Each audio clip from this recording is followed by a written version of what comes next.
Cheikh vient de nous lire les premiers versets de Surat al-Kahf, Surat la caverne. مسموع؟ مسموع؟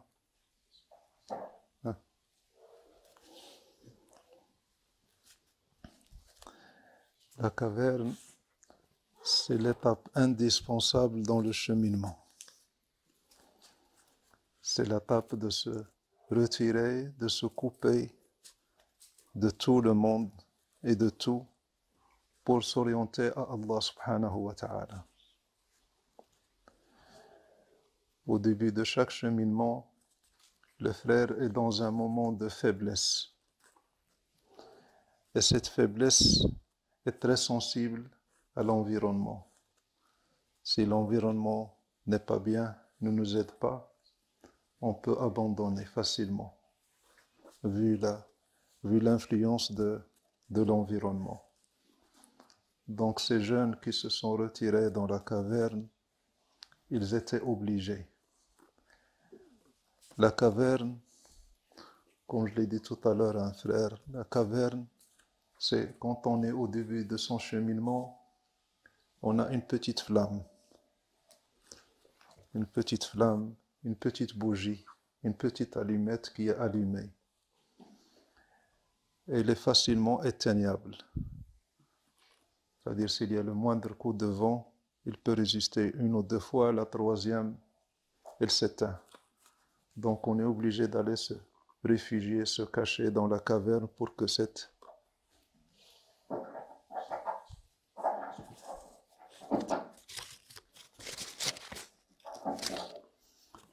cette flamme ne s'éteigne pas.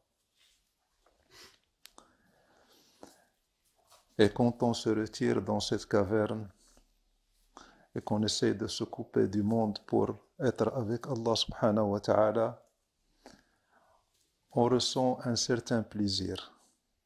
Le plaisir de l'éloignement du monde, des hommes, des soucis des hommes. Et puis on n'a plus envie de ressortir de cette caverne. Et la raison pour laquelle on n'a plus envie de sortir de cette caverne,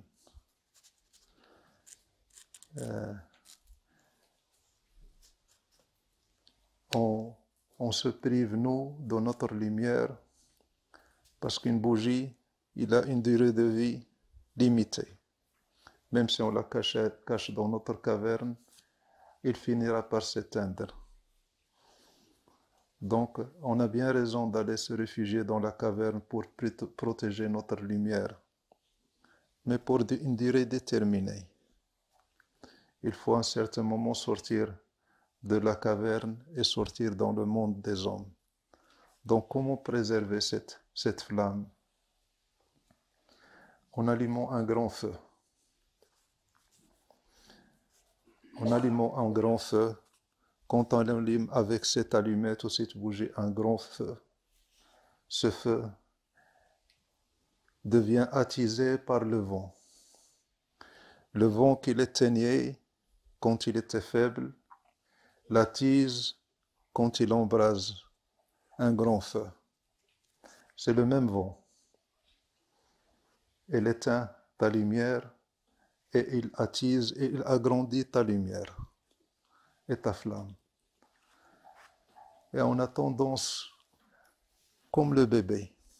Le bébé, il ne veut jamais laisser tomber et s'éloigner du lait de sa maman. S'il le garde, il peut continuer à être allaité de sa maman 1 an, 2 ans, 3 ans, 4 ans. Mais à un certain moment, il faut couper. On coupe le cordon quand il sort du ventre de sa maman et on arrête l'allaitement à 2 ans. Donc, il faut couper à un certain moment. Et ça, le frère ou la sœur ne peut le faire qu'en ayant un sentiment. Sidna Cheikh Rajab, il nous dit, mon fils, tu dois toujours penser que l'islam, il a disparu de sur la terre. et que tu es le seul musulman. Et que si tu meurs, l'islam va disparaître complètement de sur la terre. Donc, il faut sentir cette responsabilité. Il n'y a plus de musulmans sur terre. Et je suis le seul musulman qui porte ces responsabilités. Qu'est-ce que je dois faire? Il faut toujours avoir cette pensée. Et toujours dire que j'ai la responsabilité de propager cette flamme, d'allumer le feu. Mais allumer sa bougie, attendre que ça s'éteigne, venir auprès de Cheikh, le rallumer et puis repartir, ça ne sert à rien du tout. En quoi tu es utile à l'islam? Tu cherches un petit confort que tu trouves et que tu tiens à ton petit confort. Il faut voir loin. Il faut voir très loin. Il faut dire qu'est-ce que je peux apporter à cet islam. Et la plus grande question à laquelle on devra répondre devant Allah subhanahu wa ta'ala, c'est quand Allah il te dit, ma création, ô homme, je t'ai créé avec ma main. J'ai insufflé en toi de mon esprit. Je t'ai envoyé le meilleur de ma création, Sayyidina Muhammad sallallahu alayhi wa sallam. J'ai mis l'amour d'Allah et l'amour de Sayyidina Muhammad dans ton cœur. Je t'ai envoyé le Coran. Qu'est-ce que tu as fait pour ma religion? C'est une question que personne ne pourra éviter. Qu'est-ce que tu as fait pour ma religion? Que sera ta réponse?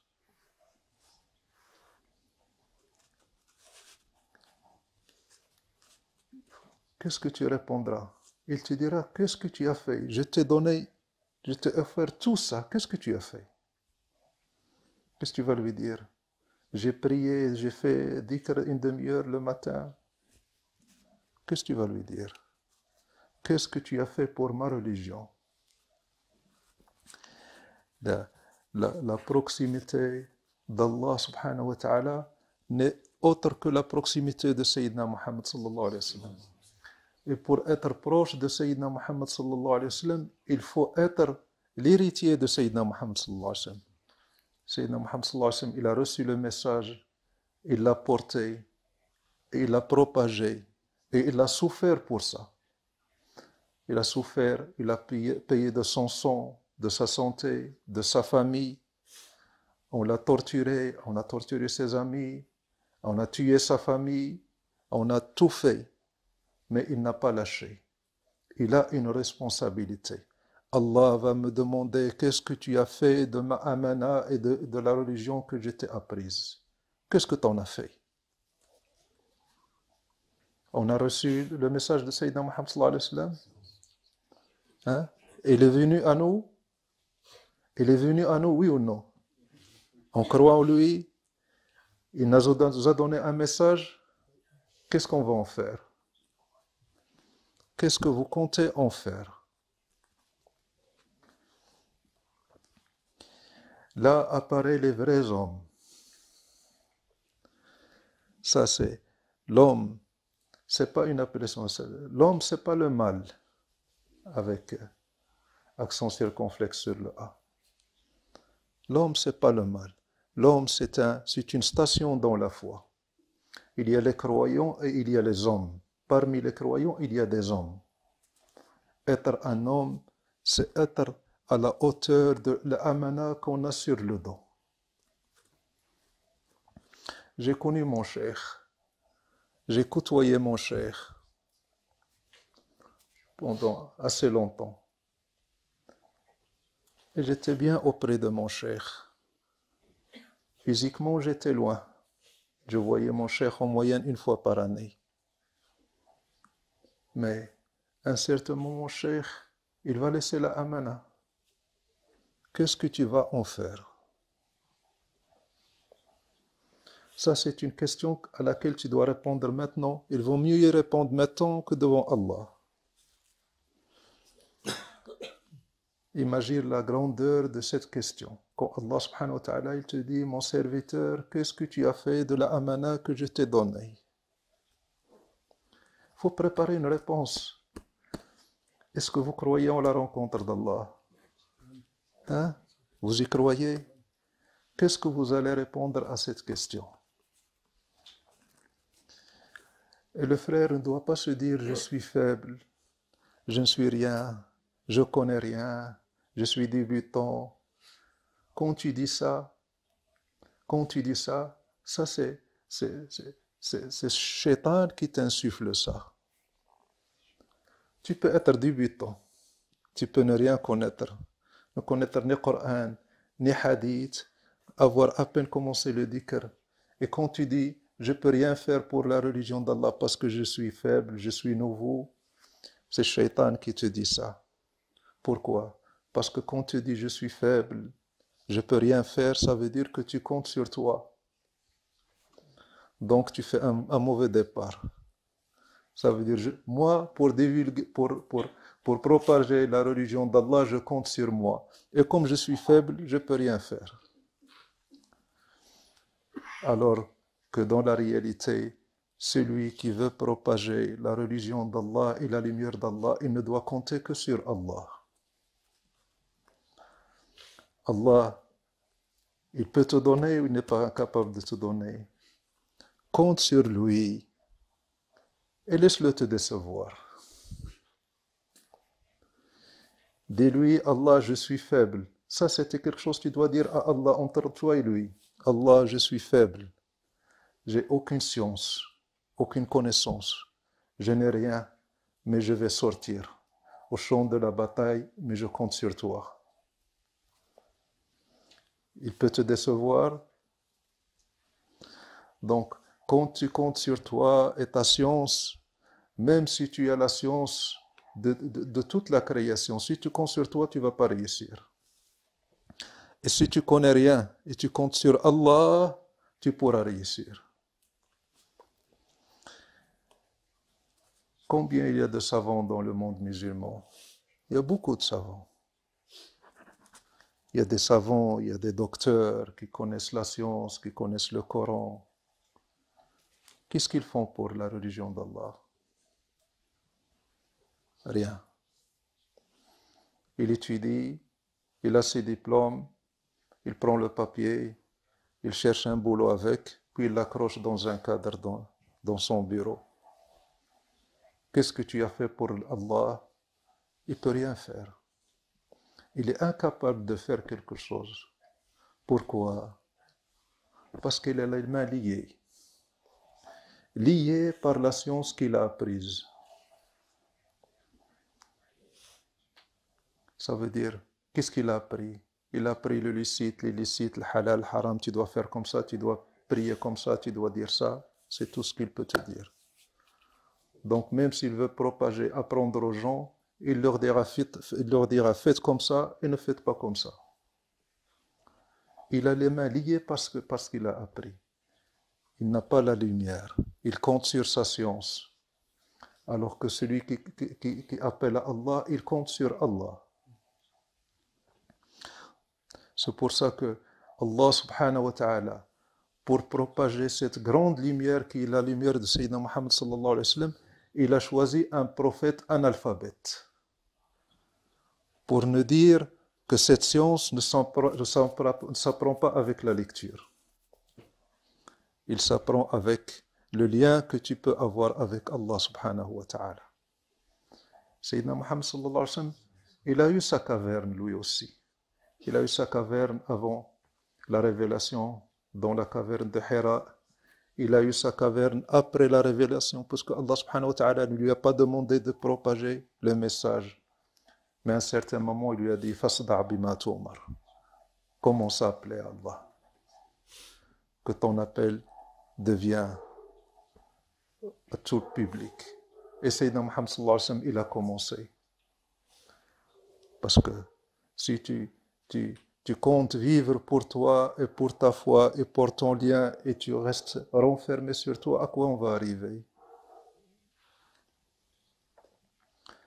Cheikh, il a une vie qui a une durée. Elle n'est pas éternelle. L'insouciance qu'on peut avoir pendant la vie de Cheikh, jamais de ma vie, je n'ai imaginé que je pouvais rendre service au message de Sidna Cheikh. Ça ne m'a jamais traversé l'esprit. Et Cheikh, il ne perdait jamais espoir. Mon fils, ne désespère pas. Mon fils, ne compte pas sur toi. Mon fils, il y a Allah. Compte sur Allah. Dis Ya Allah et vas-y. Le Cheikh, je ne connais rien. Dis Ya Allah.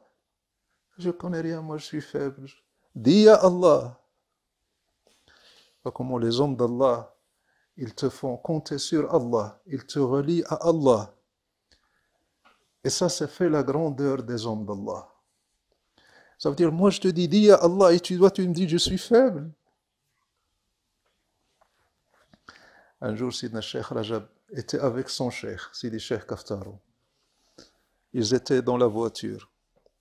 Et Sidna Sheikh Rajab, il a dit à son Cheikh, il a dit, mon Cheikh, ça commence à être lourd. Ça veut dire, la responsabilité commence à être lourde. Ça veut dire, il commence à se plaindre, Cheikh. En disant ça, ça veut dire, c'est lourd. J'arrive plus. Et la réaction de Cheikh, elle était violente de son Cheikh. Violente dans le sens positif, bien sûr. Il a dit, mon fils, si tu veux compter sur toi, je n'ai pas besoin de toi. Ça veut dire, si tu portes ce message par ta force, je ne veux pas de toi. Ça veut dire, si tu as senti le poids, qu'est-ce que ça veut dire? Ça veut dire que tu comptes sur ta force. Et celui qui compte sur Allah ne ressent pas le poids de la responsabilité. وَوَضَعْنَا عَنْكَ وِزْرَكَ الَّذِي أَنْقَضَ ذِكْرَكَ الَّذِي رَفَعَ وَضَعْنَا عَنْكَ وِزْرَكَ الَّذِي أَنْقَضَ ظَهْرَكَ. Nous avons enlevé le poids de la charge que tu as sur le dos, ô Muhammad. C'est lourd, mais c'est Allah qui va porter pour toi. Donc, ne dites jamais je suis faible. Ne dites, lance-toi. Tu as une allumette, tu as une bougie, lance-la dans la forêt. Laisse-la s'embraser. Le vent ne pourra plus contre toi. Mais si tu te protèges, je suis faible, je peux rien, je viens à peine de commencer. Sayyidina Nabi sallallahu alayhi wa sallam, il a reçu la visite d'une femme qui venait d'une tribu. Sayyidina Nabi sallallahu alayhi wa sallam, il a passé avec elle peut-être un quart d'heure, une demi-heure. Il a cru en Sayyidina Muhammad sallallahu alayhi wa sallam. Il est reparti chez elle. Quelques jours après, il est revenu avec 1000 hommes convertis à l'islam. 1000 hommes. Une femme. Sayyidina Nabi sallallahu alayhi wa sallam, il lui a appris le Bukhari, il lui a appris le Muwatta. Qu'est-ce qu'il lui a appris pendant ces minutes? Il a rencontré un cœur, la lumière de Sayyidina Muhammad sallallahu alayhi wa sallam, qui a rencontré un cœur préparé, qui s'est embrasé et qui est allé s'exploser. Mission kamikaze, suicide chez sa tribu. Il a tout brûlé. Il est revenu avec 1000 hommes. Ne dis jamais je suis rien. Dis Ya Allah. Et attaque. Allah, je vous dis ça, mais ne faites pas comme moi. Ne faites pas comme moi. Ne me prenez pas comme exemple. J'ai aucune formation. Moi, je suis pharmacien de profession. Je n'ai rien à voir avec ce milieu. Plus tard, j'ai eu une licence d'études islamiques, mais seulement pour faire correct. Jamais je n'ai pris un papier pour faire une leçon de ma vie. D'où est-ce que ça vient? De mon apprentissage? Ça vient de Ya Allah.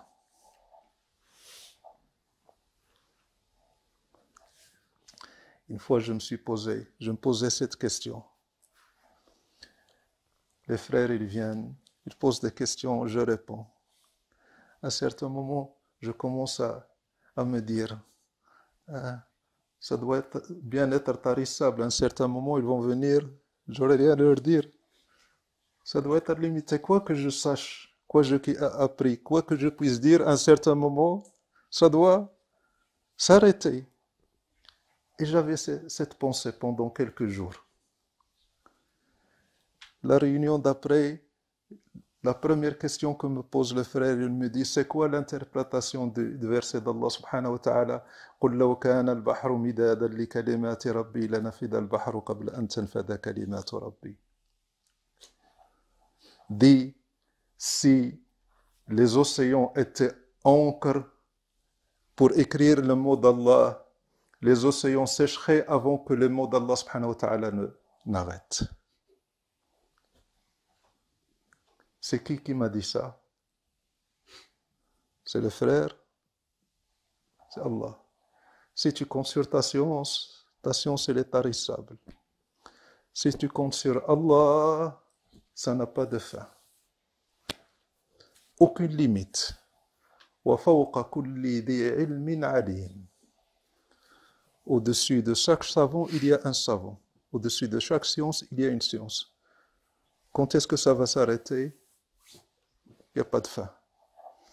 Sayyidina Muhammad sallallahu alayhi wa sallam, le maître des savants, le maître de tous les savants, Allah subhanahu wa ta'ala lui a dit وَقُلْ رَبِّ زِدْنِي عِلْمًا. Dit, oh mon Seigneur, rajoute-moi de la science. Sayyidina Muhammad, celui qui a dit أُوتِيتُ عُلُومَ الْأَوَّلِينَ وَالْآخِرِينَ. Sayyidina Muhammad, il a dit, j'ai reçu la science des anciens et des derniers, des premiers et des derniers. J'ai toutes les sciences. Allah subhanahu wa ta'ala lui a dit قُلْ رَبِّ زِدْنِي عِلْمًا. Dit, oh Allah, rajoute-moi de la science. Il n'y a pas de fin. Ne compte pas sur toi. Ne compte pas sur ton état. Ne compte pas sur ta science. Et ne te limite pas à ta petite personne. Wallahi, si vous avez cette conviction et que vous vous lancez, Wallahi, vous verrez des surprises que vous ne pouvez pas imaginer. Le secret de dire Ya Allah, je compte sur toi et lance-toi. Et laisse-le te décevoir. Le dhikr, c'est bien. La retraite le matin, c'est bien. Allah, Allah, Allah, Allah. Lance-toi. Parle. Dis Ya Allah et vas-y. Ne dis pas ce que je vais dire. Voilà. Des fois, j'essaie. Sidna Sheikh, il nous dit il faut avoir la politesse de préparer les leçons. La politesse avec Allah, c'est d'aller écrire les hadiths, les versets et préparer la leçon. Ça, c'est une politesse que tu dois avoir avec Allah que je n'ai pas. Qu'Allah subhanahu wa ta'ala me pardonne. Mais quand tu t'assois, ne compte pas sur ce que tu as préparé. Pose ton cours et dis à Allah. Et sois sûr que tu vas rien dire de ce que tu as préparé. Ça, tu l'as préparé toi. Et Ya Allah, il vient d'Allah. Et ce que tu as préparé par rapport à ce que Allah donne, qu'est-ce que ça vaut? Rien. Même si tu prends et tu lis. Beaucoup de fois, je cherche des interprétations de versets coraniques. Je vais dans les tafasirs, dans les interprétations, je lis. Et je ne suis pas satisfait. Qu'Allah me pardonne. Et je lis la deuxième interprétation et je ne suis pas satisfait. Ça va. Après, je dis Ya Allah. Et quand est-ce que j'apprends l'interprétation? C'est quand je dors.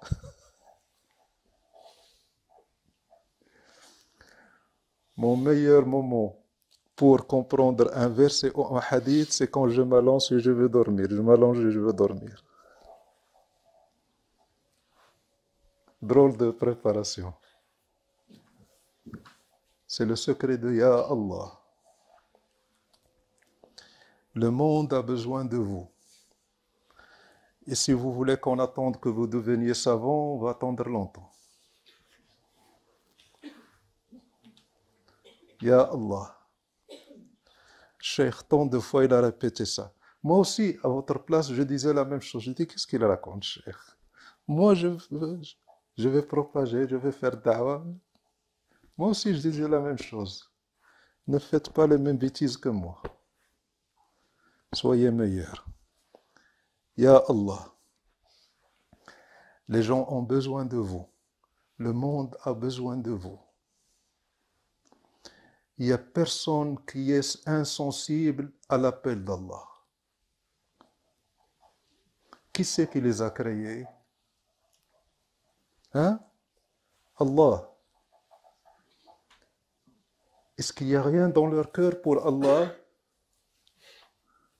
Il n'y en a que pour toi? Il y en a pour tout le monde. Pour tout le monde. Allah a insufflé de sa lumière et de son esprit dans tout le monde.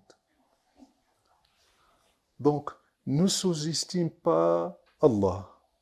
Quand il dit je ne peux rien faire, ça veut dire Allah ne peut rien faire. Tu le dis sans le savoir. Compte sur Allah. C'est pour ça que Allah subhanahu wa ta'ala, dans Surat al-Kahf, il a parlé de ces jeunes qui se sont réfugiés dans la caverne. Mais ce n'était pas la meilleure décision qu'ils ont prise. C'est bien. Ils se sont échappés, se sont réfugiés avec leur foi dans la caverne. C'est bien. Mais Allah subhanahu wa ta'ala, il a dit à Sayyidina Muhammad sallallahu alayhi wa sallam, وَقُلْ وَلَا تَقُولَنَّ لِشَيْءٍ إِلَّا أَنْ يَشَاءَ دين ربي لأقرب منها أن يهديني ربي لأقرب من هذا رشدا. Parce que la moralité de l'histoire, c'est que les hommes de la caverne qui sont réfugiés dans la caverne, quand ils sont sortis de la caverne, ils ont découvert que leur village sont tous devenus musulmans. C'est ça ou c'est pas ça? À leur sortie de la caverne, tout le village était musulman. Donc, s'ils étaient restés dans le village pour propager l'islam, Allah subhanahu wa ta'ala aurait attribué cette conversion à ces jeunes. Ça veut dire, si le village était devenu musulman, ça veut dire qu'il y avait d'autres personnes qui ont eu la foi et qui l'ont propagée. Vous êtes enfouis, c'est bien, mais il y a meilleur que vous.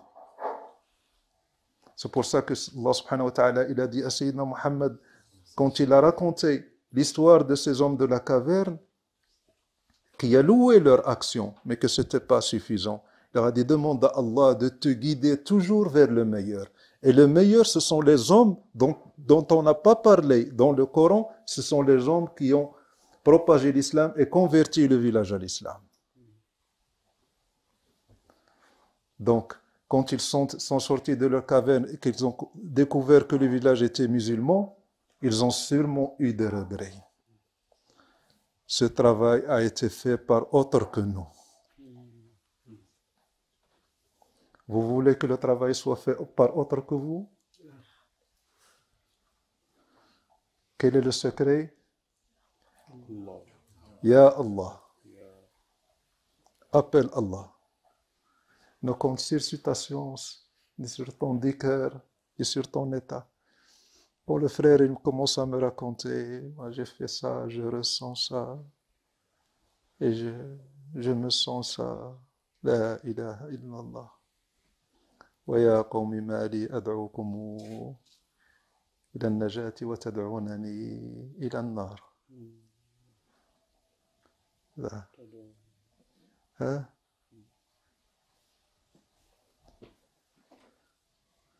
Est-ce que vous ressentez le poids de la responsabilité? Dites Ya Allah. Les gens ont besoin de vous, là où vous êtes. Ne laissez pas cette femme être meilleure que vous. C'est elle a ramené 1000 hommes. Combien vous devez en ramener? Hein? 10 000? 20 000? Ah, tu montres ta force avec la femme pour lui dire que les hommes sont plus forts et sont dominants par rapport. Allah le dit dans le Coran. D'accord, Allah le dit dans le Coran. Montre-moi ta virilité dans la propagation du message d'Allah subhanahu wa ta'ala.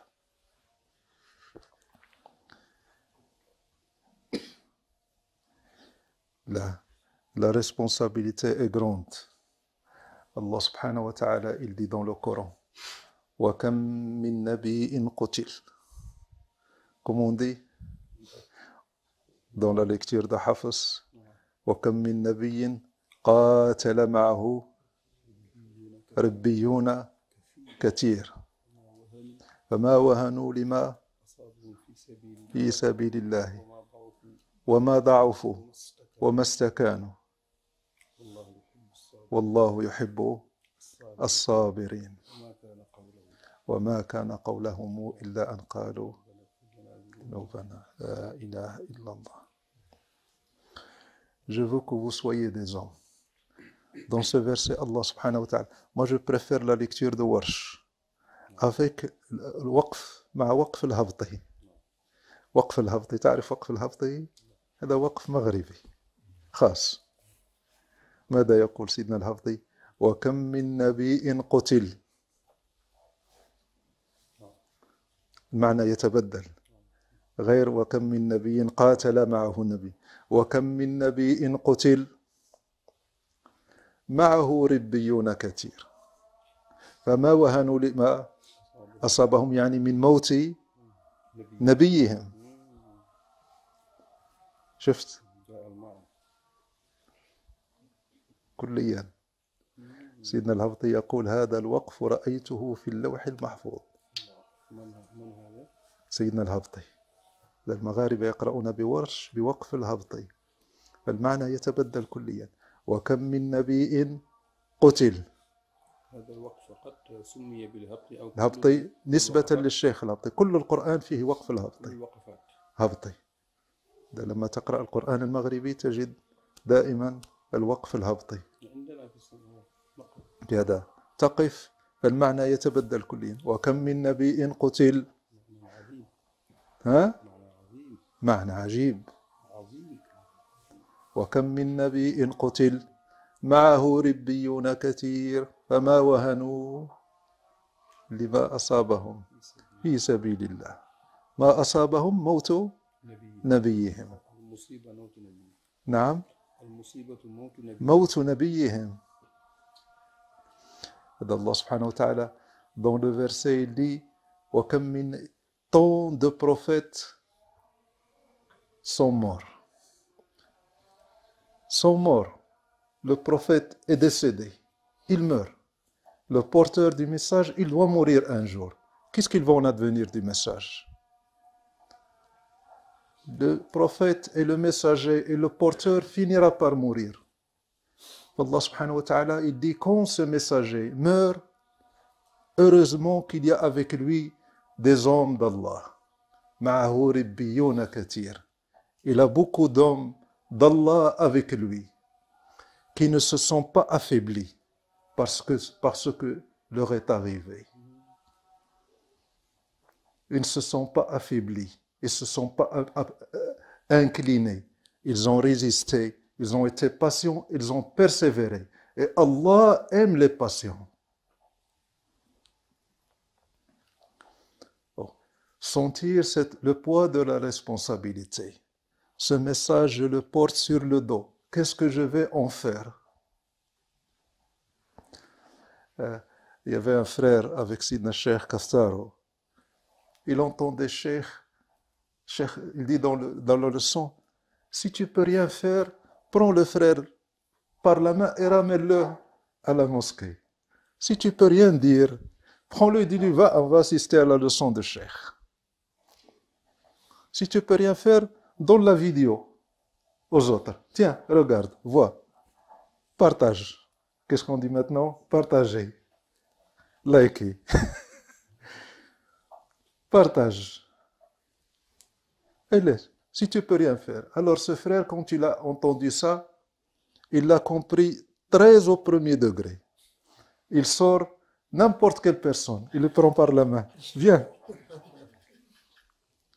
Il va à la mosquée, la personne qu'il trouve, il le prend, il le tire. Viens avec moi à la mosquée. Il rentre. Une fois, il était dans un taxi. Le taxi l'a ramené à la mosquée. Il est descendu, il a descendu le chauffeur du taxi. Viens, viens avec moi, viens, viens. Viens, tu vas voir. Il l'a amené, il a rentré dans la mosquée. Ils se sont assis. Il a dit, attends, attends, il y aura dars de cheikh. Et l'autre lui dit, excuse-moi, je suis chrétien, moi. Je suis chrétien. Mais il aura fait quelque chose pour Allah. Il aurait fait. S'il y a un frère ou deux ou trois qui ont écouté le message et qui ont été sensibles et que ça a changé quelque chose dans leur vie, j'aurais fait quelque chose pour Allah. Mais me concentrer sur moi et mes états, fais quelque chose pour Allah. Occupe-toi de la religion Allah, d'Allah, et Allah s'occupera de toi. Toi, tu veux t'occuper de toi-même. Ah, il y a des priorités. Il y a la femme, il y a les enfants, je dois faire ça, je dois leur faire ça, et si je ne fais pas ça, il y a le boulot. Vas-y, occupe-toi de toi-même. Occupe-toi d'Allah, il s'occupera de toi. C'est pas ce qu'on fait? C'est quoi la priorité? Non, pas mentir. Notre priorité, c'est pas Allah. Tout est priorité, sauf Allah. Qu'Allah nous pardonne. Donc, je veux que vous rentrez chez vous en ayant et en ressentant cette responsabilité. Qu'est-ce que je vais faire pour Allah? C'est ta responsabilité. Sayyidina Nabi sallallahu alayhi wa sallam, il a vu le cortège d'un juif qui passait. Et Sayyidina Nabi sallallahu alayhi wa sallam, il était triste. On lui a dit, pourquoi tu es triste, oh Mohammed? Il leur a dit, une âme qui m'a échappé. Une âme qui m'a échappé, j'ai rien pu faire pour elle. Ils se sont responsables.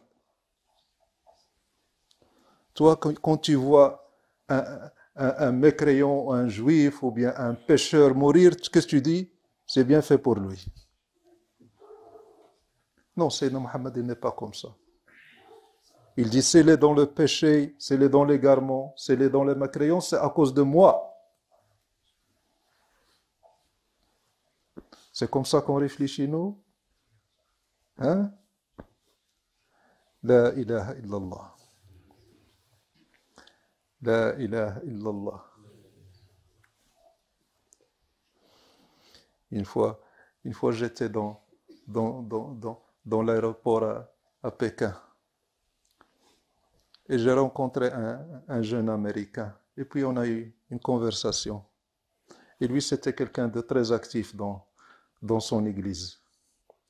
Et puis il a commencé à me parler de Jésus et de Marie. Et moi, je lui parlais de Jésus et de Marie. Et quand j'ai commencé à lui parler de Jésus et de Marie, il s'est tu, commençait à me regarder, et il m'écoutait, et il pleurait. Et quand j'ai terminé, il m'a dit, quand je vais rentrer chez moi, la première des choses que je vais faire, je vais t'inviter chez moi, dans mon église, pour que tu leur parles de Marie et de Jésus.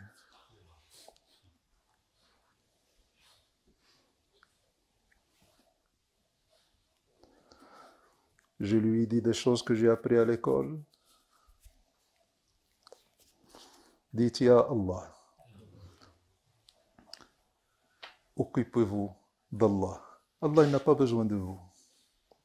Mais c'est pour vous honorer. L'honneur, il est pour vous. Et Allah subhanahu wa ta'ala n'a besoin de personne. Comme il n'a pas eu besoin des gens de la caverne pour convertir le village à l'islam. Tes petits états d'âme et tes petits soucis. Le frère, il est noyé dans une goutte d'eau. Tu le vois devant toi dans une goutte en train de gesticuler. Oh mon Dieu, je vais mourir. Il n'y a rien. Il est en train de se noyer dans des illusions.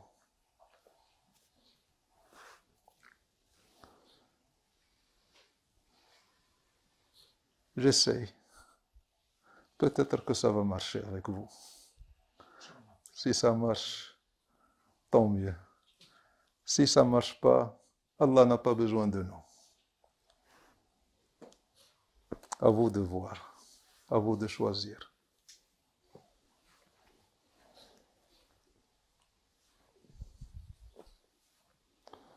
Fais un effort.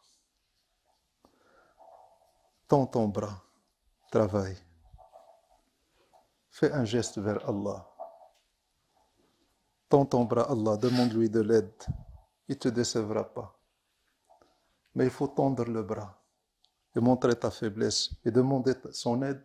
Il ne te décevra pas. Mais il faut que tu tendes le bras. Pas de bras, pas de chocolat.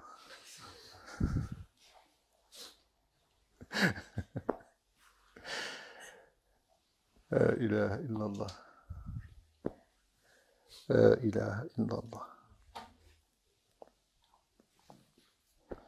الحمد لله الحمد لله ده سنة عمر 50 يا الله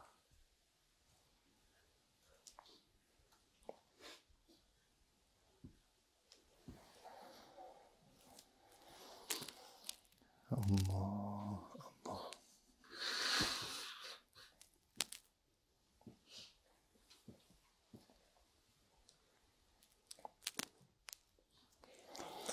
الله quand Sidna Cheikh Mohammed Amin, Sidna Cheikh Mohammed Amin radiallahu anhu, il cheminait avec son cheikh. Et un soir, il a vu Sayyidina Nabi sallallahu alayhi wa sallam. Il a dit, Cheikh Amin, vas-y, prêche. Alors Cheikh Amin, il est venu à une petite mosquée qui s'appelle la mosquée Abu Nour, qui est maintenant le grand complexe d'Abu Nour. Il y avait une petite chambre qu'on appelait la mosquée Abu Nour. Il est allé à la mosquée pour donner des cours. Pendant 2 ans, il donnait le cours à un vieux aveugle.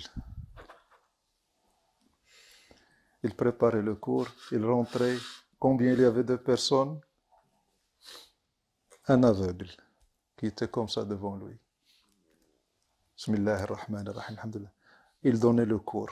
Pendant 2 ans, qui c'est qui lui a demandé de donner des cours, de prêcher? Sayyidina Muhammad sallallahu alayhi wa sallam. Il ne s'est jamais plaint, il n'a jamais dit ça ne marche pas, qu'est-ce qui se passe? Il faisait son cours comme il se doit, régulièrement. Et le seul qui assistait, c'est cet aveugle. Après ces 2 ans, Allah subhanahu wa ta'ala a fait une grande ouverture.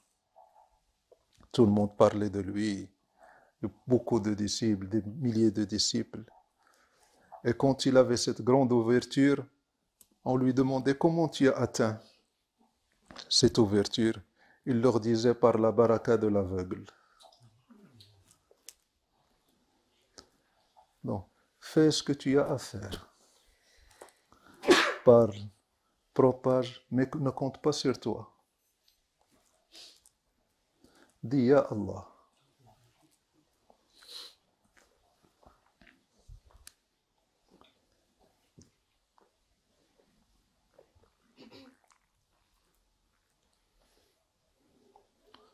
J'aurais essayé.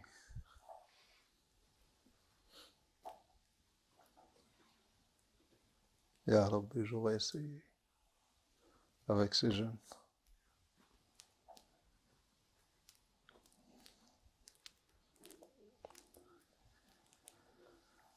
Alhamdulillah. Des questions? Est-ce que c'est possible que vous nous expliquiez la différence entre le madad et istimdad?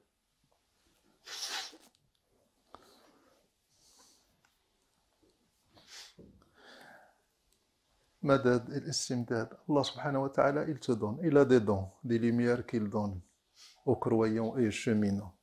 Ça, c'est son affaire. qui nous donne madad ou l'stimdad, qui nous prive, qui nous rajoute, ça c'est son affaire. Dis-moi ce que tu as à faire toi. Moi, j'aime les questions pratiques et pertinentes. Qu'est-ce que je dois faire moi? Allah, ce qu'il va me donner, c'est l'affaire de qui? Hein? C'est son affaire. J'apprends pas à Allah ce qu'il doit me donner et dans quel état il doit me mettre. Ça, c'est son affaire. Je fais ce que j'ai à faire et je le laisse faire de moi ce qu'il veut.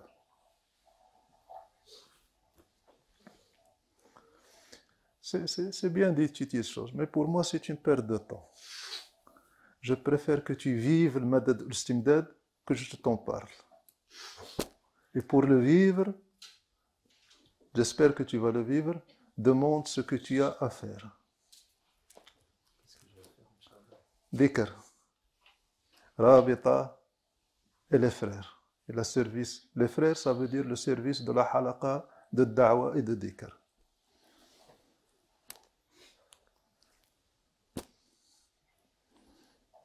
تفضل. Sorry, I'm going to ask in English, but you can answer in French.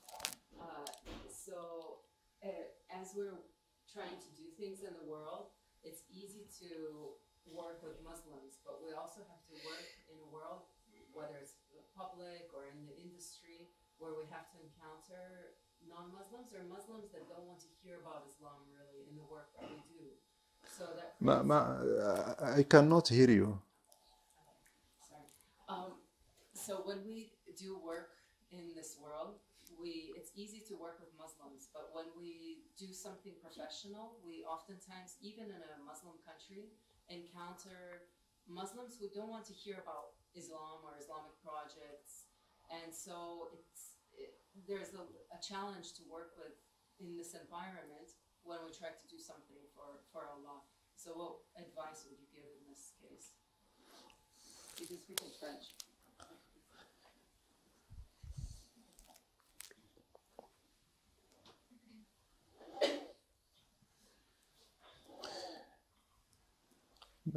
Des fois, comme dit la sœur, on estime que l'environnement n'est pas propice et ne nous aide pas, ne nous est pas favorable.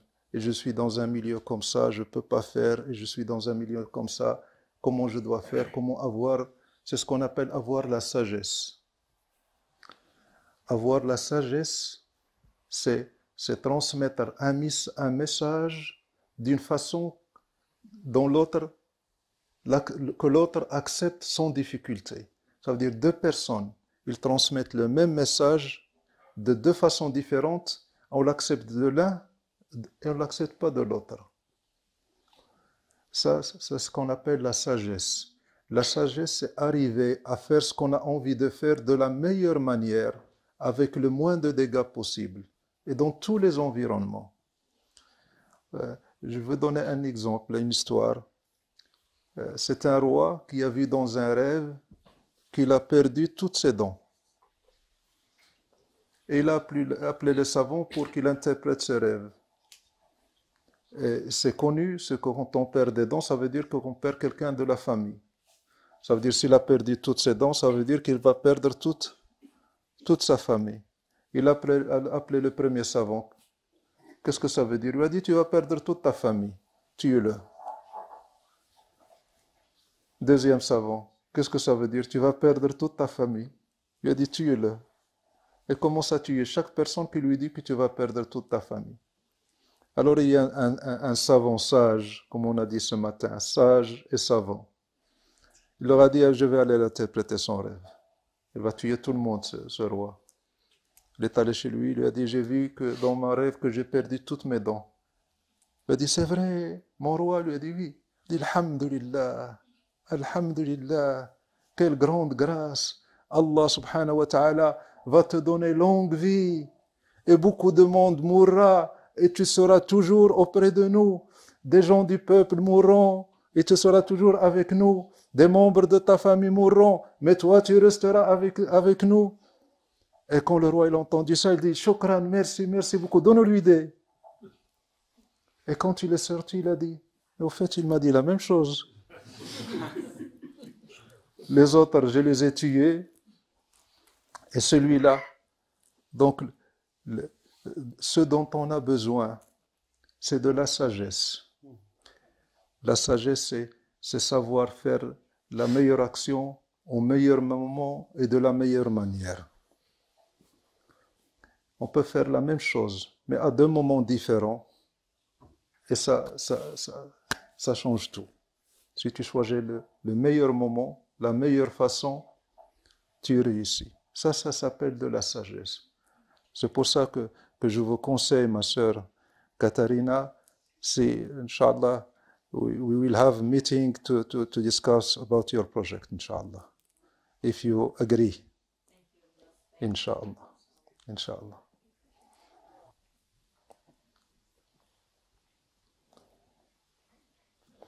Sayyidina Nabi sallallahu alayhi wa sallam, dans une bataille, il avait un jeune auprès de lui. Un jeune qui avait, je crois, moins de 18 ans. Et qui se battait à côté de Sayyidina Nabi sallallahu alayhi wa sallam. Et qui est tombé en martyr à côté de Sayyidina Nabi sallallahu alayhi wa sallam. Et quand on a dit à sa maman que ton fils, il est tombé dans le combat à côté de Rasulullah sallam, il a dit Hani Allahu al-Jannah. Félicitations pour lui. Il aura le paradis. Et Sayyidina Nabi sallallahu alayhi wa sallam, il a entendu ces paroles. Il lui a dit, qu'est-ce que t'en sais? Moi, personnellement, je ne sais pas ce que Allah va faire de moi.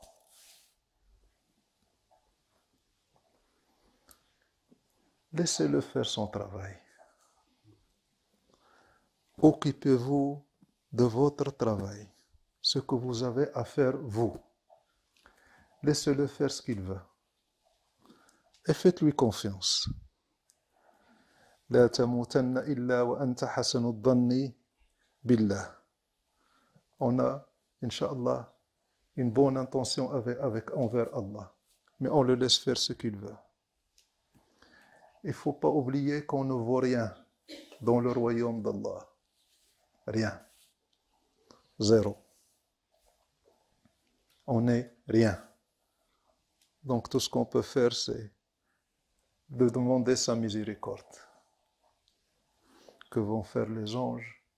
Qu'est-ce que j'en sais? Comment la mort se déroule là? Qu'est-ce que j'en sais? Awliya Allah subhanahu wa ta'ala. Allah subhanahu wa ta'ala leur montre des choses. Sur leur station et sur leur proximité d'Allah. Allah leur envoie des messages qui les rassurent. Et malgré tout ça, ils ont peur. Parce qu'ils savent qu'ils ne sont rien. Sayyidina Abu Bakr, il disait, si je mettais mon pied droit dans le paradis, je serais tranquille que si je mettais le deuxième. Je serais rassuré que si je mettais le deuxième. Donc, qu'est-ce qu'on en sait? Rien. Tout ce que tu as à faire, fais ce que tu as à faire. Demande-moi qu'est-ce que j'ai à faire, qu'est-ce que je dois faire. Soyez efficace, pertinent. Ne demandez pas ce que Allah va faire de moi, comment il va se comporter avec moi, il va me mettre dans l'enfer, dans le paradis. C'est son affaire.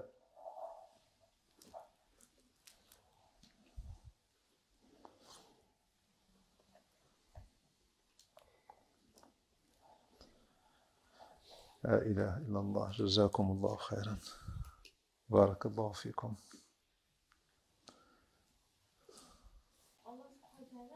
Naam. Allah mentionne dans la Sourate Al-Nahl, si tu les voyais quand ils seront placés devant le feu, ils diront alors, hélas, si nous pouvions être renvoyés sur la terre, nous ne traiterions plus de mensonges les versets de notre Seigneur et nous serions du nombre des croyants.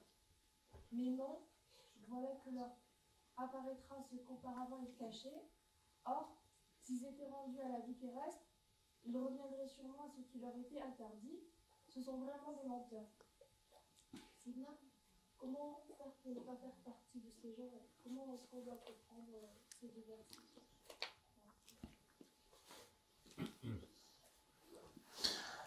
En fait, Allah subhanahu wa ta'ala, là, il nous parle de la nature humaine. la nature humaine, comment elle est faite. Ça veut dire que l'homme, suivant les circonstances, il change.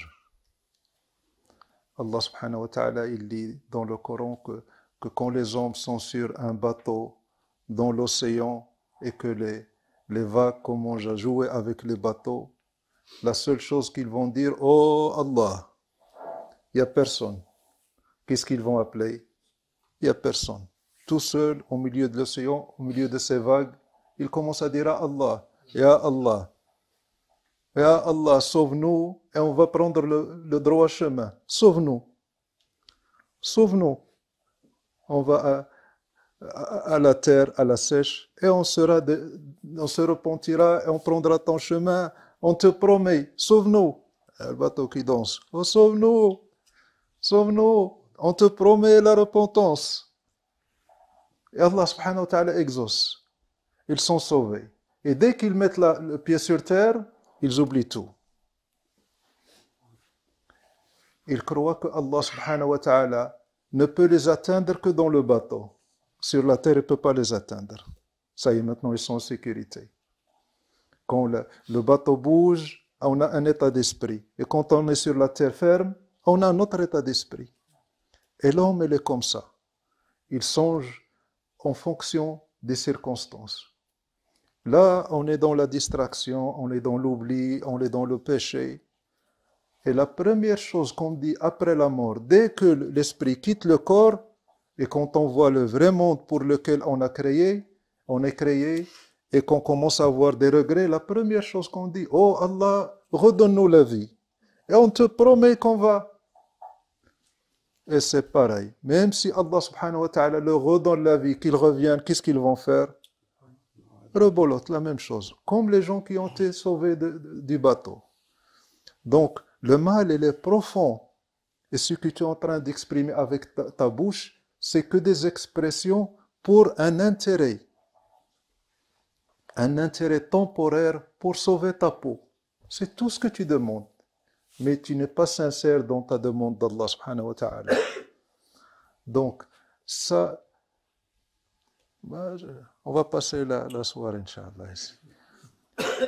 Ça veut dire que le changement que doit subir ou que doit vivre le frère ou la sœur, l'homme, c'est un changement très profond qui change le fond de sa personne, le fond de son cœur, jusqu'à ce que tout lui soit pour Allah. Que son esprit soit dans son corps ou qu'il sorte de son corps, il n'y a aucune différence. Il veut Allah et il adore Allah. Quand on adore Allah subhanahu wa ta'ala pour des intérêts, celui qui veut résoudre ses problèmes, celui qui veut avoir la paix, celui qui veut être moins stressé et tout ça c'est des adorations avec des intérêts. Ça veut dire que j'adore Allah jusqu'à ne plus avoir de stress. Quand il n'y a plus de stress, je vais arrêter. Il y a une raison. Donc le changement que doit opérer le frère, c'est un changement au très fond au fond de sa personne, jusqu'à ce que tout lui demande Allah. À ce moment-là, qu'il meure ou qu'il vive, c'est pareil. Qu'est-ce qu'il y a de différence entre maintenant et le jour de la résurrection? Qu'est-ce qu'il y a comme différence? Pour le croyant, rien. Rien. Sayyidina Nabi sallallahu alayhi wa sallam, il parlait des deux anges, Ankar ou Ankir, qui viennent chez l'homme dans sa tombe après la mort. Deux grands anges noirs avec des yeux bleus qui remplissent entre ciel et terre avec leurs fouets et qui te demandent, oh, qui est ton Seigneur?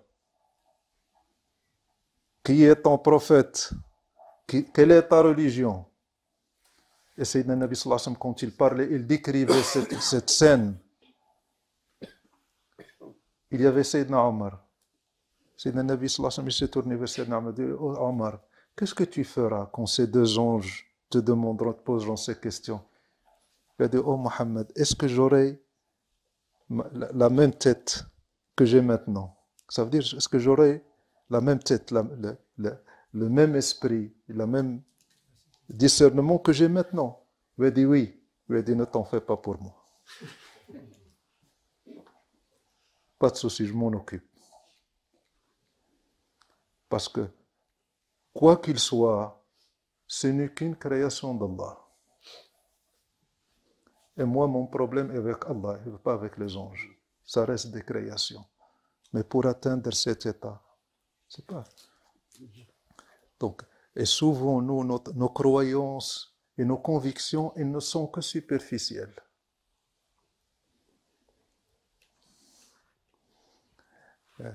Une fois, j'étais avec deux frères.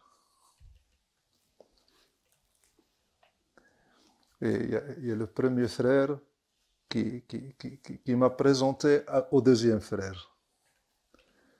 Et ce deuxième frère, il était tellement content de ma rencontre, il était aux anges qu'il a dit à l'autre frère, je suis tellement redevable envers toi, quoi que tu me fasses, je le supporterai. Quoi que tu me fasses, je ne pourrai pas te remercier assez. Alors ce premier frère, vous savez ce qu'il a fait? Il lui a donné une gifle, direct. Il a dit tout sauf ça. Tout sauf ça. Ça veut dire qu'il était sincère? Il n'était pas sincère. Il commence à l'éduquer. Il l'éduquait. C'était une épreuve pour une parole qu'il a prononcée. Tu as dit quelque chose, prépare-toi à l'épreuve. Kaburat kalimatan takhruju min afwahihim. Ils ont dit quelque chose d'énorme. L'autre, qu'est-ce qu'il lui disait? Ça veut dire que tu m'as fait connaître Cheikh et je suis tellement content que je suis capable de tout te pardonner. Parce que Cheikh, Cheikh, tu m'as fait connaître Cheikh, c'est une nouvelle vie, c'est un nouveau monde, tu m'as sauvé la vie. Il n'a pas supporté une gifle. Donc notre foi et nos croyances sont profondes. Qu'Allah nous épargne les épreuves. Qu'Allah nous épargne les épreuves. On est prêt à glisser à la première épreuve.